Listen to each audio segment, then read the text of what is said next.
Going to go back on with his rocker cover gasket, and it only goes one way to get everything lined up. And he's going to go ahead and go on with the actual rocker cover.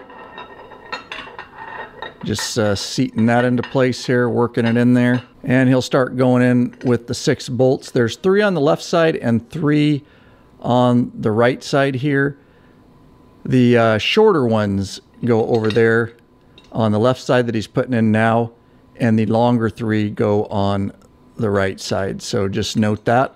And just moving over here to the right side, again, these are the longer bolts, and he's got those all finger started now. All right, now with the 7/16 inch socket, he's going to go around and seat each one just until it starts touching again.